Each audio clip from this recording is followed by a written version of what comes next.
encouraged to keep working with you here in Seattle as Biosafety Alliance. Last year we were very involved in the Proposition 37 in California, and this year we are starting our educational campaign in Seattle with this conference. And we would like tomorrow to keep all your contacts and to keep in contact with you, to keep working with you if you're interested in joining the educational campaign. That is different than the political campaign. We would like you to get involved in both, because we have to educate in order to gain votes for the elections in November. So I think that Vandana is almost here. And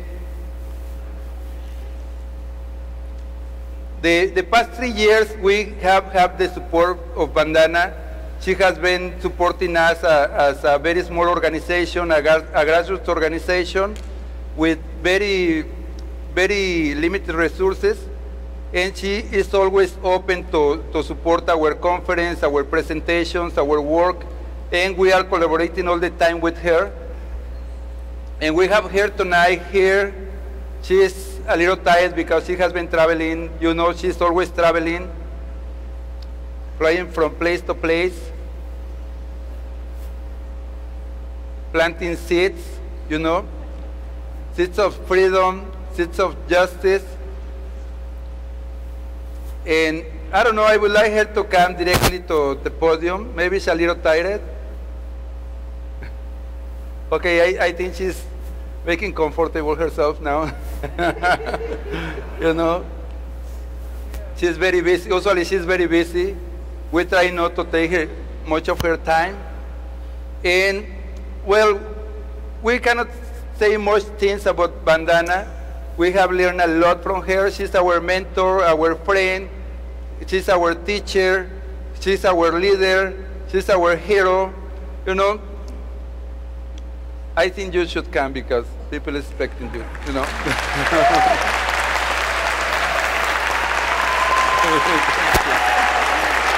you. Thank you. Thank you very much.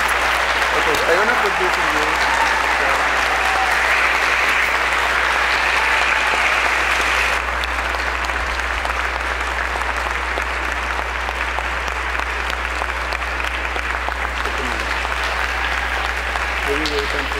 You don't have a problem. I'll put it here. Thank you so much. Thank you, Miguel. Thank you to the Biosafety Alliance. Is this working? Yes, it's working. And being in this church brings me fond memories of the first Battle of Seattle.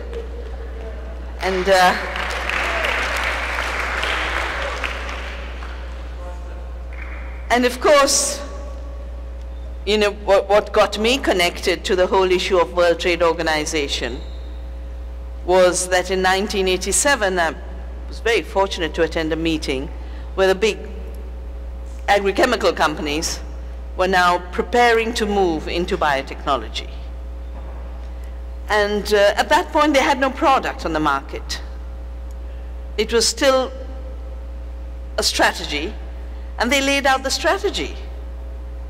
They were very honest to say the reason we've got to do genetic engineering is it's the only way we can claim patents on life. And the real objective is to claim patents. Because if money is what matters, then a patent becomes a way to make money through royalties, because a patent is a claim to invention which allows the patent holder to exclude everyone else from owning, making, selling, distributing whatever is patented.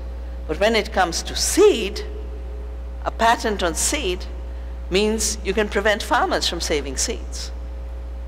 You can prevent farmers from exchanging seeds.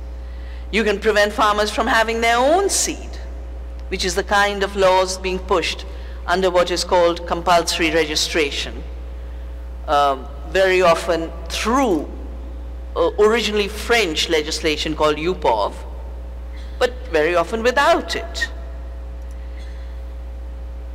In 1995, a representative of Monsanto gave a speech soon after the WTO treaty was signed and WTO came into existence in Washington, the other Washington, DC.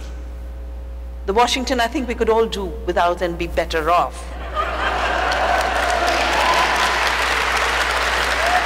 You know, in India, whenever you want to say a policymaker has the wrong point of view, they say, oh, they suffer from the Washington syndrome.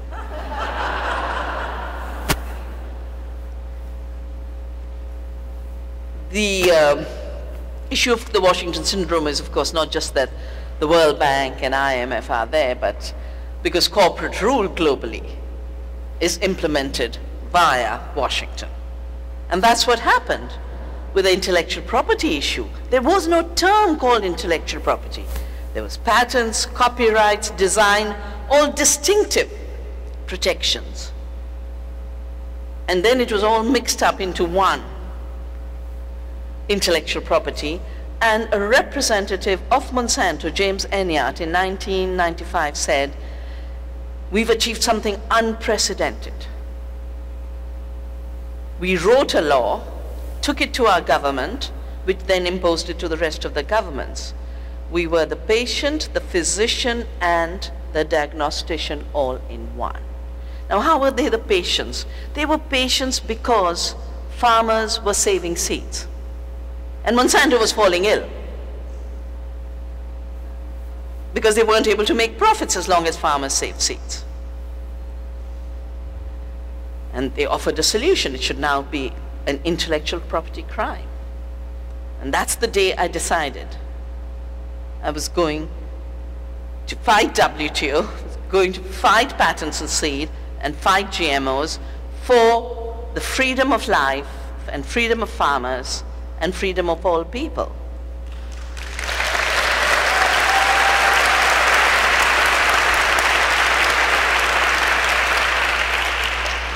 And since we are in a very beautiful church, you know, we can even talk about the fact that GMOs, in effect, cosmologically, means God move over. Don't need you anymore. We are the creators and inventors, and we'll be the rent collectors for the rest of our life. So actually, even the first Battle of Seattle was about all of this. I remember a young student. We never expected the number of students who came.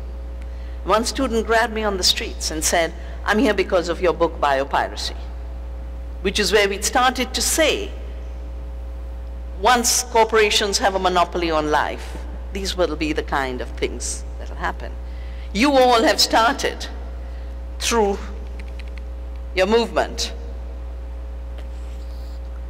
522. Salmon on one side, corn on the other. I love it. It's the only place where the fish have entered the discussion, because usually it's corn and soya only. And your vote, your movement and your vote is not just against GMOs. It is a vote for seed freedom and food freedom. And there's no way that that vote can lose in the long run. A few hiccups, we shouldn't worry. Hiccups is part of it. How long did people have to fight against slavery? How long did our countries have to fight against colonialism?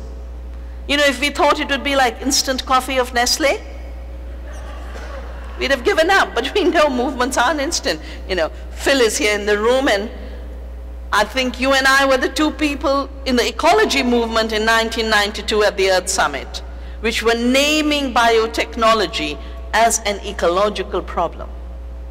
And if we were demanding instant results, it wouldn't have happened. You know, he's growing old, I'm growing old, and we are still having fun.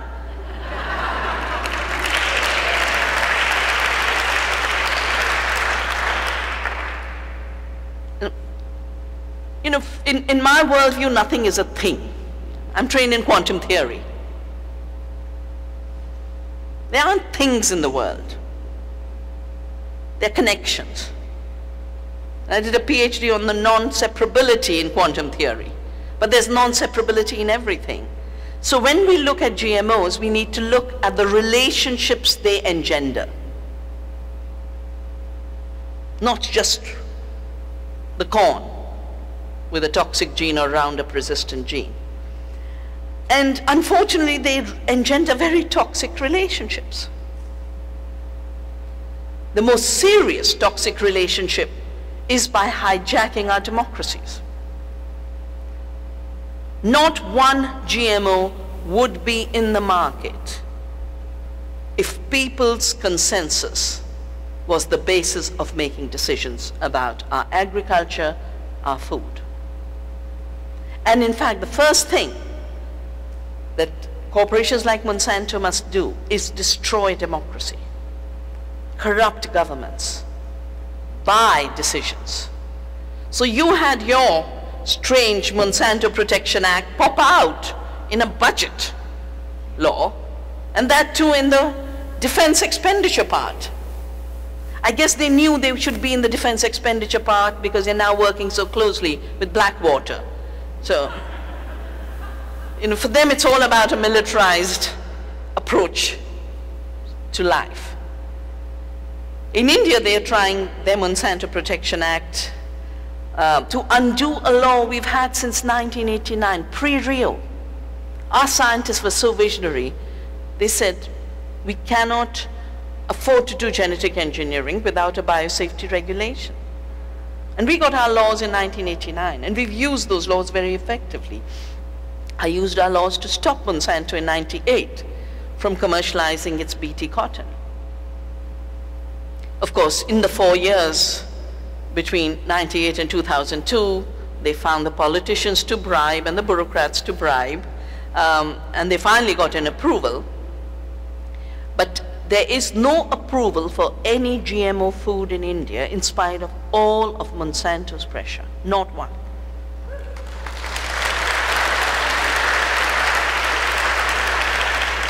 They tried a BT eggplant 2010, and actually they started the trials in 2007, and we started a movement. And in our movement we both do resistance, we say no to the GMOs, but we say a yes to a lot of things.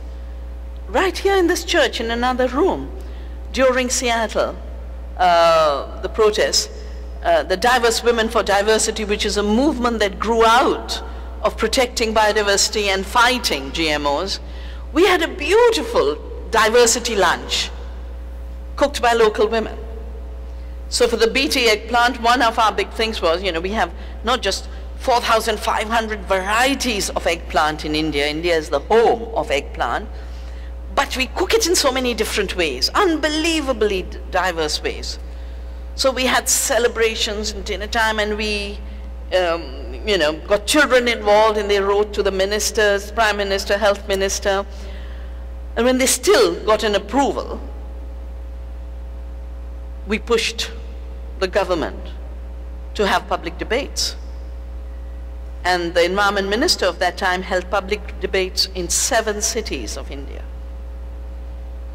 which meant that he got to listen to the farmers, he got to listen to the women, he got to listen to the local scientists who know much more about what's going on. And in some places, the scientists would say, but there is no pest in the brinjal, in the native brinjal. And this was very interesting because during this public hearings, they were going to fly Nina Fedorov, who as you know, is a big pusher of biotech and was your Secretary of State's technology ambassador. And I got a message, would I meet her? And I said, of course I'll meet her. But I knew why she was coming. Luckily, you had a storm in the other Washington. And she couldn't fly the day she wanted to fly. And we got the decision preponed by a day. So by the time she arrived, the moratorium had already been announced.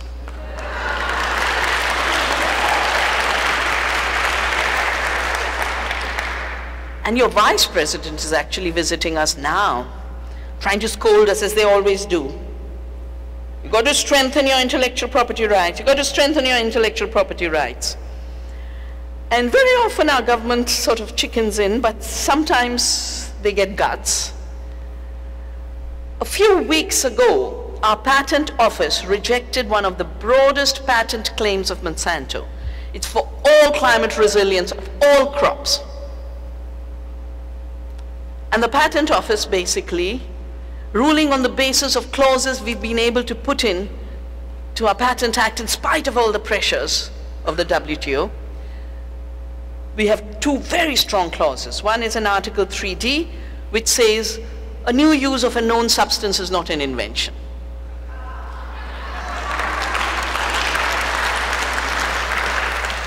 And 3J, and I think our movement had a big role in this, 3J says you can't patent life, you can't patent biological processes. Now Monsanto has a very clever definition of a biological process and non-biological processes. Basically, there are only two ways to create a genetically engineered organism. Either shoot with a gene gun, and if you want to see this, there's a film called Bullshit, which a filmmaker from Sweden made on my debates with me, because Monsanto's representatives gave me a Bullshit Award in Johannesburg for making the world starve with organic, and they gave me cow dung. I said, you can call it bullshit, I'll call it cow dung, I'll still make compost, we'll still do organic farming. Thank you so much, you have contributed to the food security of the world. Now, repeatedly, the Monsanto arguments have been that without their genetic engineering, the world can't be fed.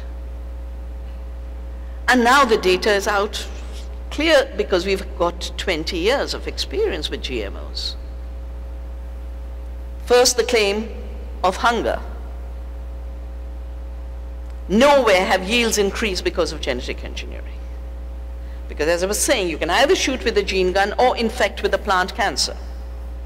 That's all you can do. Doesn't change the yield. The yield comes from the original plant, which you have now infected. Now that act of shooting is not an act of creating. I mean, that's what I say, the illusion of capitalist patriarchy, You destroy and say you create.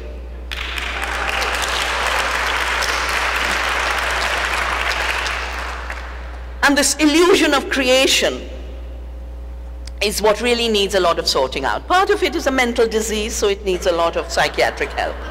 But surely, I mean, if you're destroying something and you say you're creating it, something has to be wrong. So they shoot a gene, and it's usually only two toxic genes, either a Bt toxin where they put a pesticide into the plant, or a Roundup resistant or herbicide resistant toxin, also a toxin. That's all they've achieved in 20 years. When this debate started, they were going to go food on the moon, in the Sahara, on toxic dumps. All they've been able to do is chop the Amazon, destroy farming, and turn fertile soils into deserts. We've done studies. The Bt toxin crops are not just killing the bees, and they're not just killing the pollinators, they're killing the soil organisms. We were doing a study on soils, and then I just thought, why not look at what Bt is doing? All the beneficial organisms gone. And while the beneficial organisms are being killed, pathogens are growing. Very important studies done now by Dr. Huber, who's the one who started to figure out why so many cows were having abortions, why reproduction failure was so high in animals now. And it turns out it's because pathogens are growing so much in soil contaminated with glyphosate and glyphosate resistant and Roundup resistant seeds. So the story, we were given more food and less chemicals. Do we have less chemicals? No, 13 times more pesticide use in the Bt cotton areas of central India. These are primary study. All we do is go talk to the pesticide salespeople. How much are you selling today compared to when Bt wasn't being used? These are figures of sales and figures of use. Charles Benbrook has, in his study, shown 15% increase in herbicide use.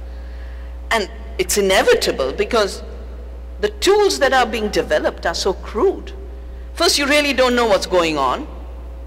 When you're shooting a gene, you don't know what's going on in the genome. then you don't know what's happening with the organism, and you don't know what the organism is doing within an ecosystem. So before you know it, you've got super pests and super weeds.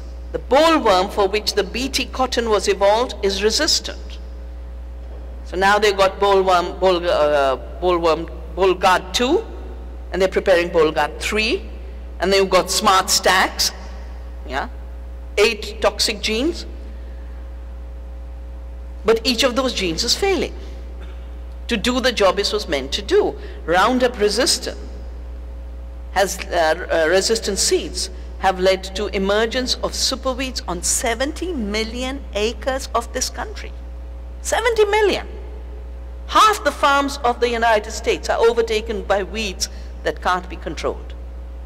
And now Agent Orange is being recommended because Roundup isn't good enough.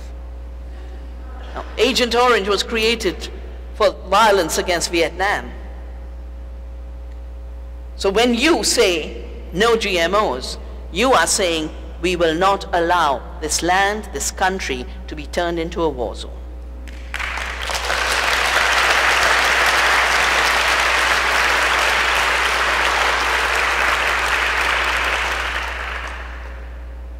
You know, of course there are hazards, and we know there's political control and concentration through monopolies.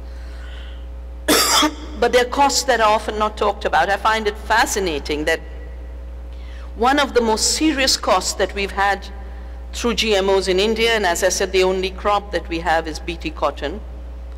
As soon as Monsanto entered India and it started to buy up Indian seed companies or lock them into licensing arrangements, and today the stage has reached when 60 Indian companies have licensing arrangements with Monsanto and cannot sell anything else. They cannot sell a non-GM seed. They cannot sell their own seeds. These were companies that did seed business. But the licensing arrangement says, just like in your country you have contracts between farmers and Monsanto. In India, the contracts are between companies and Monsanto, and that is how they destroy the market. And that is how in just a little over a decade, they've managed to take over 95% of the cotton seed supply. Now, the promoters of biotech will say, oh, the proof that 95% farmers are sowing is that they like it. And we always have to say, no, it's because the alternative has been destroyed, and that's why we're building an alternative, Navdanya, which has created 110 community seed banks around the country, is now creating seed banks for the last 5 years in the area where Bt cotton has become the monopoly. The seed costs jumped 8,000%. The old seed is renewable. This seed has to be bought every year. Not just once, maybe 3 times, 5 times, because it's so ill-adapted that it fails. And farmers have to buy again and again. Do they have the money to buy? No. So how do they finance this? How does Monsanto's profits keep growing? How do they get $200 million of royalty collection annually from India, from cotton alone? The debt that farmers take is usually from private creditors, because from the banks, it's impossible to take too often. The creditors are the same businesses that sell the pesticides and the seeds. And they don't lose. They don't lose because when the farmer can't pay, they come say the land is now ours because land was mortgaged. And farmers losing their land drink pesticide to end their lives. The figures of suicides driven by these kinds of seed monopolies, majority of them in the cotton belt of India, this year has hit 284,694, more than 250,000 farmers. Now there was an article in Nature said, oh, there's talk of superweeds. Yes, we agree there's superweeds. Superpests, yes, there's superpests. But suicides, no, we don't agree. And then they do this national figure of farmers, talk about the percentage, how it's such a small percentage dying. Let me read the figures from the area which is the capital of BT cotton and the capital of suicides. The suicides in 2001, they started after 95. 2001, in this region called Vidarbha, it was 52. 2002 is when BT cotton gets introduced, it jumps to 104. 2003, and every year the cotton area, the BT area is growing. And every year the suicide areas numbers are growing. 2003, 148, 2004, 447, 2005, 445, 2006, 1,148, 2007, 1,246. I have called this a genocide. And of course Monsanto gets extremely troubled. And they're even more trouble now because not only do we say it's a genocide, our parliament said it's a genocide. The Standing Committee on Agriculture, every party, including the ruling party, after visiting these suicides areas said there's no place for GMOs in India. So the Indian parliament stands with you.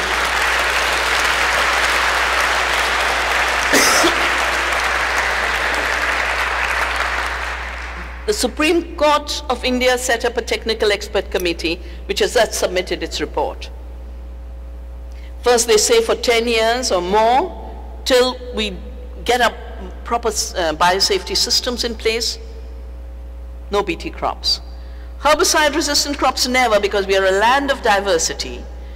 We are small farms and everything green is useful. Either it's a vegetable that gets rid of vitamin A deficiency and iron deficiency, or it's fodder for your animals. India is the biggest dairy industry of the world, but it's based on 1 and 2 animals per unit, not factory farms. And the biggest cooperatives have been created around the women who look after the animals. Those greens are fodder.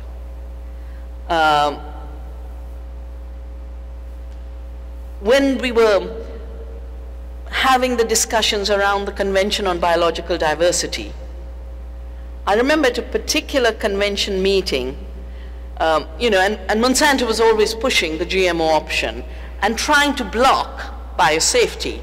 President Bush walked out of Rio because we managed to get biosafety clauses in, and I was appointed by the UN to be in the framework committee to define the framework of a protocol that became the Cartagena Protocol, and of course Phil knows so much about it. But I remember in one of those early meetings a representative of Monsanto got up and said, these Roundup Ready crops are so smart that they prevent the weeds from stealing the sunshine. Now it's because for them the weeds are stealing the sunshine, they steal the nutrition from people. Because when they spray, they're killing the food.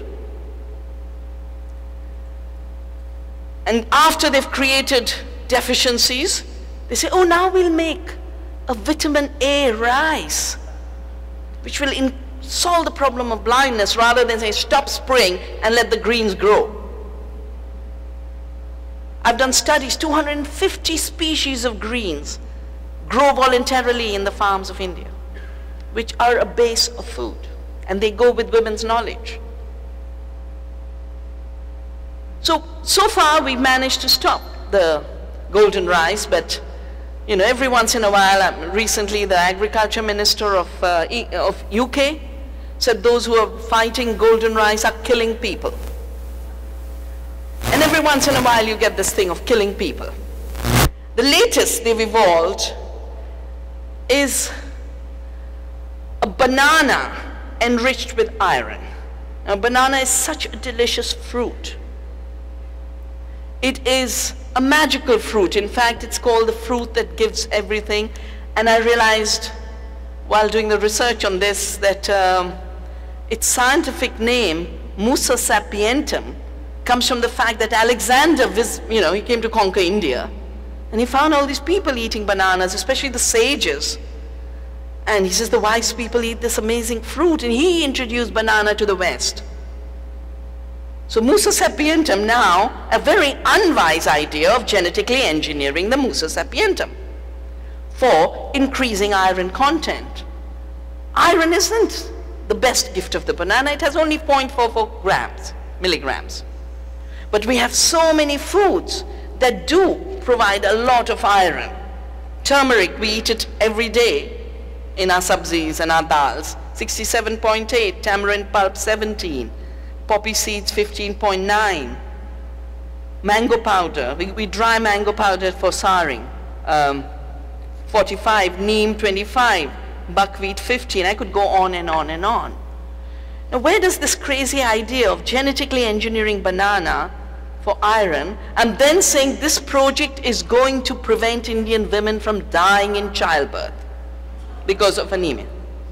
It comes from the city, Mr. Gates. So we have a problem with Monsanto, but we also have a problem with Mr. Gates. At some point it has to.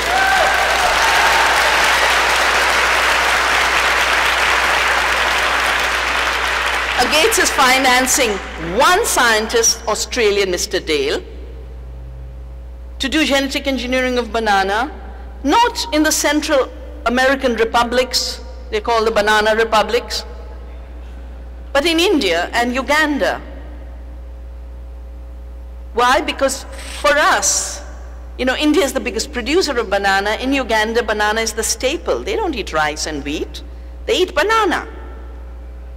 But in India, we have a lot of diversity.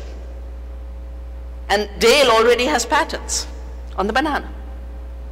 So genetic engineering is always a means to own the diversity. It's a means for biopiracy, which is why the fight against GMOs must join the fight against biopiracy and for the rights of indigenous people, farmers and peasants.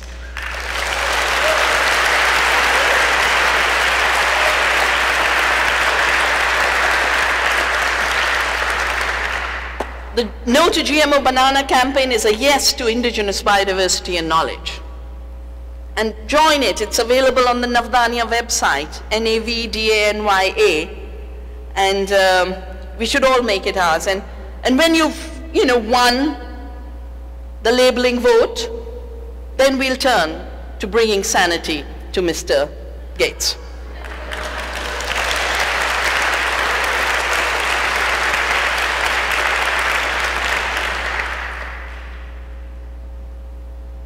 Because he quite clearly suffers from this illusion that he's creating when he's destroying.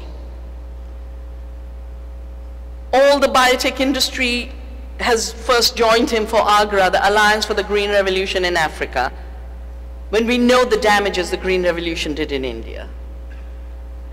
Now the industry's got together with a new vision for Africa, which is the old vision of colonization. Take over Africa.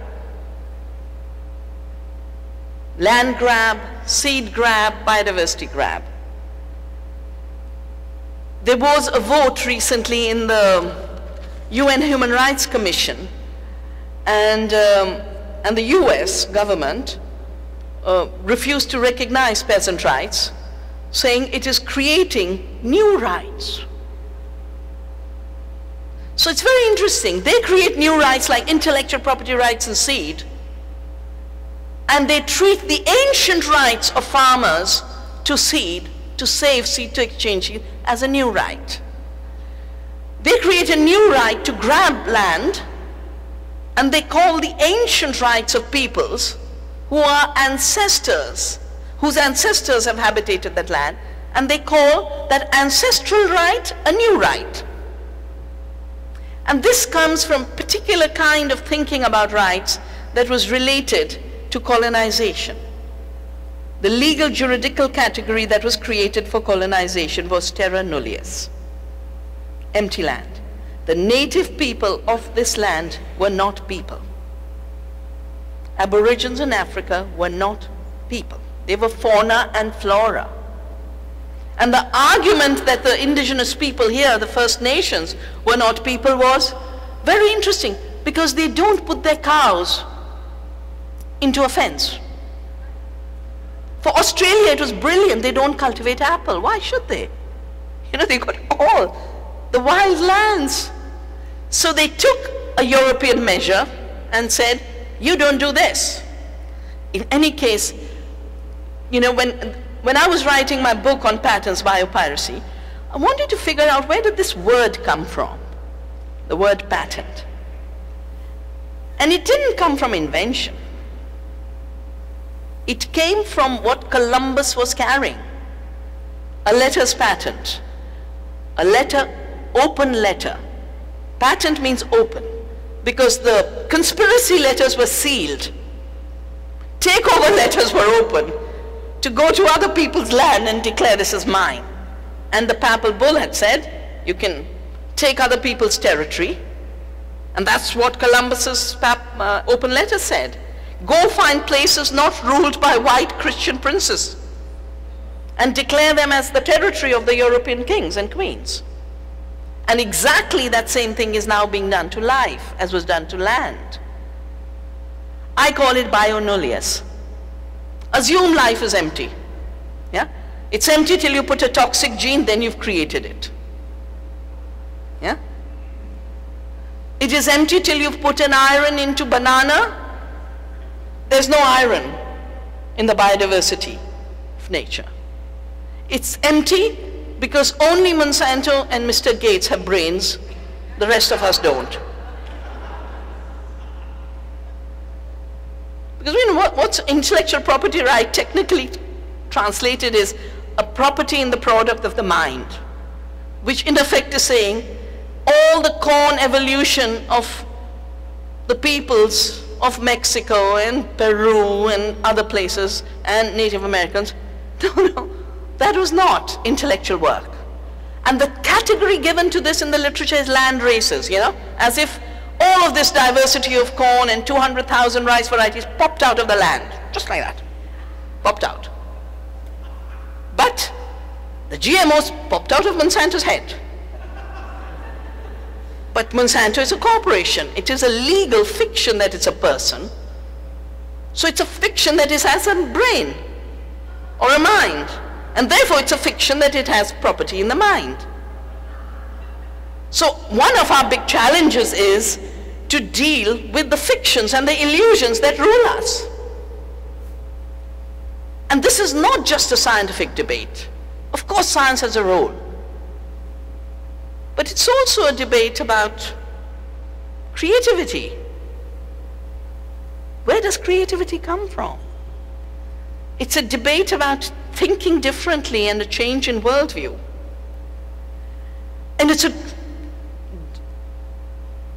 contest at one level of whether the power of money and the power of brute force will be stronger than the creative energies and creative potential of all of us in our different places. Now, if I have worked so long on these issues, it's because I have a deep faith that dictatorships don't last. While they're at their peak, they seem to be all-powerful and all-permanent. And that's exactly how Hitler must have felt. We have new Hitlers, they're corporations.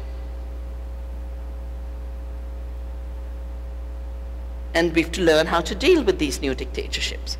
So we have to bring all the creative energies that every movement of independence has mobilized, every creative energy that every freedom movement and democratic movement has mobilized. And we have to do more, because throughout history it was about people's enslavement. This is the first time people's enslavement and enslavement of the diversity of life on the planet is being handled together. So we have an opportunity to connect the struggles of farmers' right to seed, your right to labeling, and the right of the bees to survive, the right of the earthworms and microorganisms to survive, the right of biodiversity to flourish. And that's why we've started a seed freedom campaign, and I had sent a copy of this, but I'm going to leave another one. This is a global report on all the seed sanctuaries, but also all the seed struggles, the kind of laws being brought. And without seed freedom, we can't have food freedom. But over the years, I've also realized that while all of us all the time. After all, we eat 3 times a day, and 3 times a day we must make a difference to the food system by our everyday choices. But sometimes it's good to connect, and it's good to turn our energies like a laser. And for very long, I've always worked on the fortnight of 2nd of October to the 16th of October as Food Freedom Fortnight. 2nd October is Gandhi's birth anniversary. And there are 2 lessons for me from Gandhi that are so important. First, the defining of real freedom. Real freedom is defined by people, not by corporations. So, if free trade is about taking away the right to know what you're eating, it's unfree trade. If free trade imposes laws that prevent farmers from saving seeds, it's unfree. But the second thing that Gandhi taught us, and to me that has been the most precious, is as long as the superstition exists that unjust laws must be obeyed, so long will slavery exist. And that is why he created the language of Satyagraha, the fight for truth. He practiced it in South Africa. On September 11th, 1901, saying no to apartheid. He practiced it in India against the salt laws. We've practiced it against the seed laws. And to date, we have prevented any law being put forward in India that would make it illegal for farmers to enjoy seed freedom. And we need to do this everywhere. 16th of October is World Food Day. This year, around that time, Monsanto is going to give itself the World Food Prize because it is a sponsor of the prize it's giving. And we thought it would be just wonderful around that period, in that fortnight, everywhere, to give the real food prize from real people to real food heroes, the local organic producers.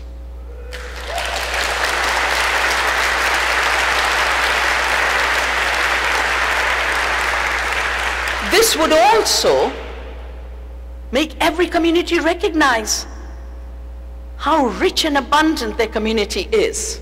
Because one of the big ideas that we have to make bigger is small farms produce more.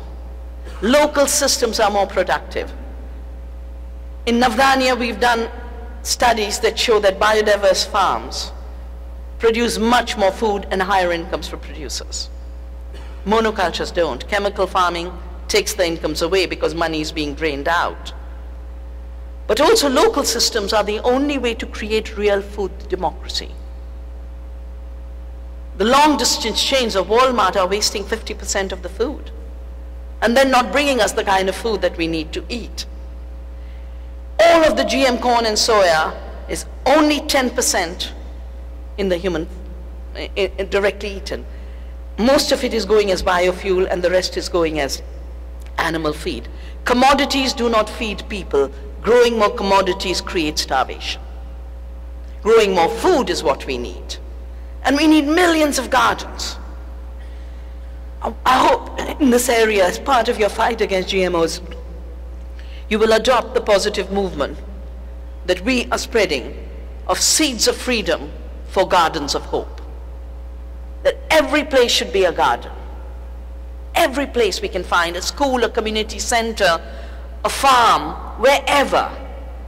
And as we realize that food doesn't come from these giant corporations, we can create the food systems. We'll of course demand everything we should from the governments and the corporations.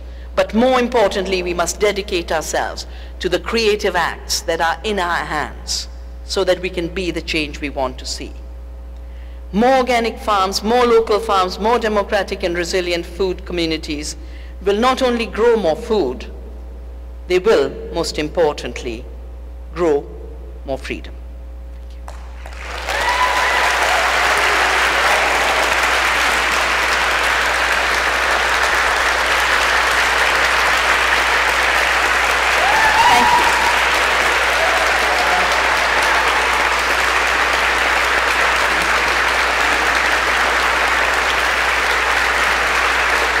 Thank you.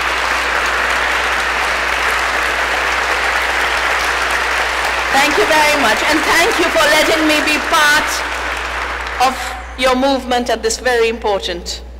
Thank you very much, Vandana. Well, I want to remind you, everyone, that Vandana was the spark of Biosafety Alliance. Without Vandana, we wouldn't exist. You know, she has been supporting us for the past 3 years. But also, I want to thank Nutiva, Dr. Bronner, John Swift, Vital Systems, all these people who has been supporting this conference, and also the planning committee, Phil Veriano, Bill All, Devon Peña, Tesosomok, all these people who has been believing in this project. That is very important to try to bring together different non-GMO food advocates. And I want to remind you that tomorrow we will have the second day of the conference is to revitalizing living systems. Today was honoring the earth, and tomorrow we will talk more about practical issues, how we can get engaged in different campaigns, and how you can support the global movement from here, from Seattle. So now we want to invite, we don't have much time, but we would like, if you have questions, 5 questions? 5 minutes. 5 minutes, 3 questions. If you have 3 questions, can you come here? Come here. And somebody from here, come here. You. Okay, 3 questions, please, and very concise questions. Thank you very much for coming today. My question is, you are visiting the city of Bill Gates, and I was wondering, have you ever had an opportunity to have discussion with him or try to arrange an opportunity to have a meeting and discussion with him? Well, a lot of people have always thought that a conversation with Bill Gates would be very helpful, and they think they have the influence on him, and they've tried, and the conversation is yet to happen.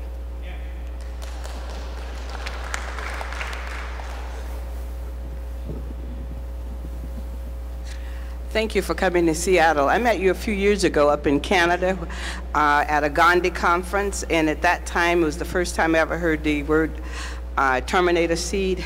And I want to thank you for saying that city dwellers needed to collect and own start saving seeds.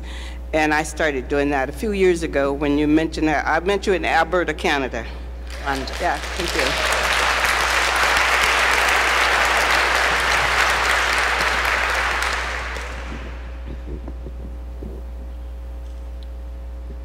I have a question for you. You're just one of our heroes, of course.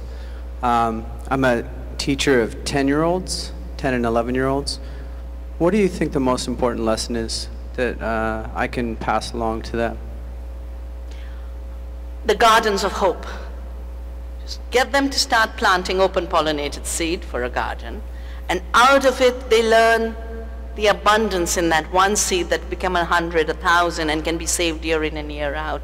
They relate to the soil, but most importantly, they realize their potential. I think that can be such an important, very direct experience of what the potential in them and in the soil is.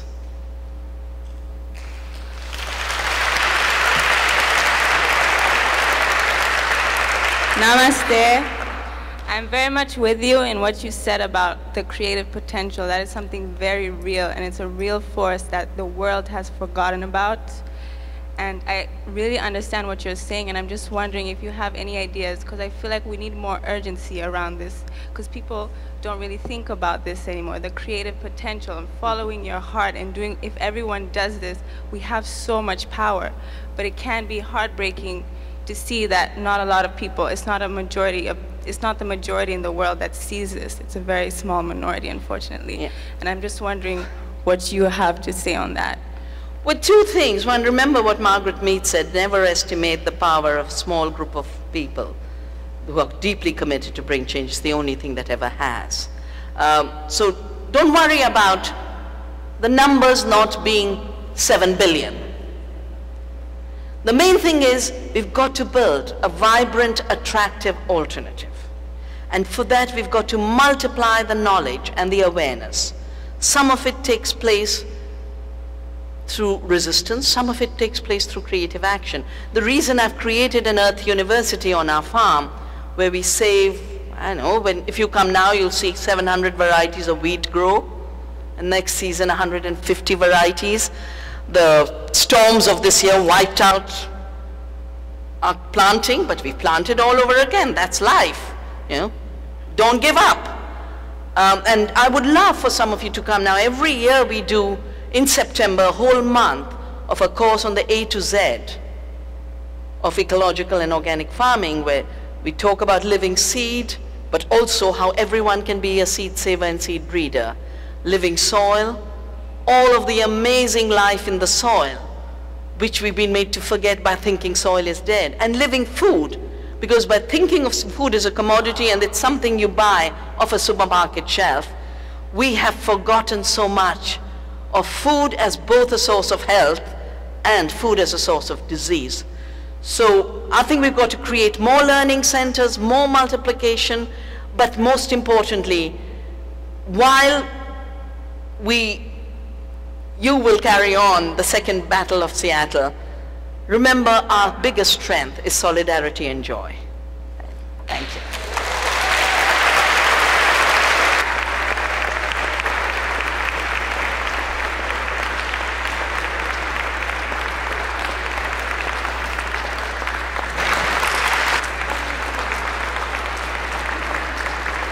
Because you already have one. Or should I give it to him? You can give it to him. I can give it to him. Yeah. Don't worry. Yeah, cool.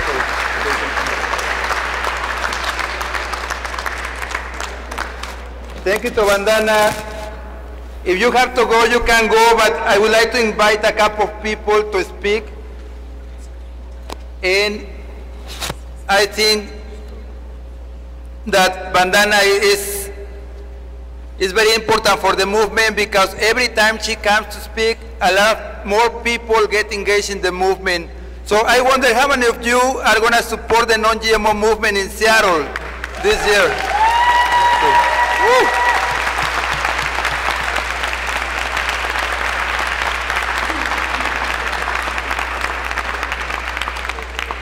So I wonder how many of you are already working in the non-GMO movement in Seattle, in the state of Washington. How many of you